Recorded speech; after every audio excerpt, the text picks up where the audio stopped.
here is our HVAC box. I've already got the new evaporator and temperature sensor installed.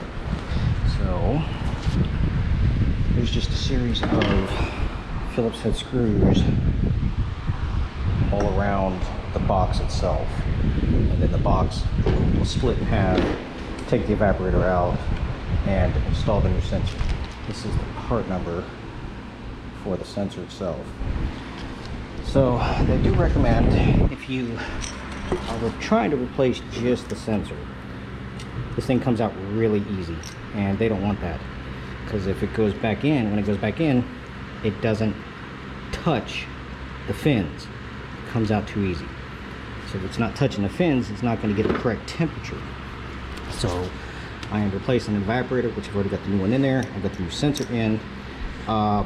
It says to count, the updated one is to count 18 fins over and 5 inches up, 18 fins over. Mine's a little different. Mine has more grid fins than the original.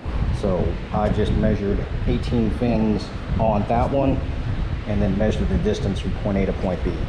So they want that because it has a better cooling radius, so to speak. So they want it closer to the inlet side, so that way the evaporator doesn't freeze up. Because that's in essence why you replace these things anyways, because this sensor goes bad and the evaporator core freezes up. So then it's got to de-thaw and then starts working again, especially on auto mode. So once this is back together, then we have our heater box housing that'll go on. That'll sit on there like yay. See these little troughs right here?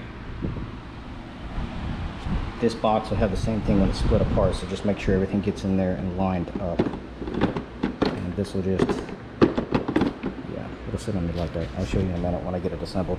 Same thing, just a bunch of screws that hold it in.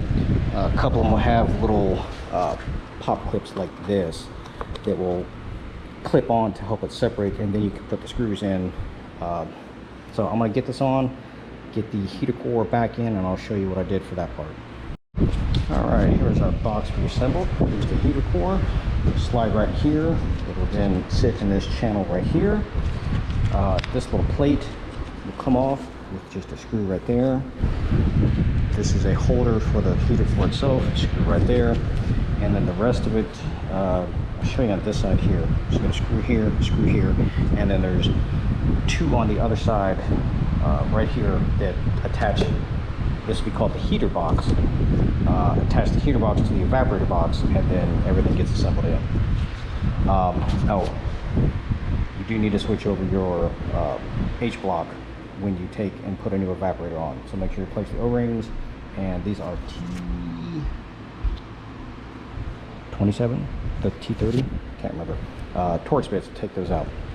So I'm going to get this back inside. This is your drain for the evaporator and stuff. So I'm going to get this back inside, and then I'll show you what I did for this part.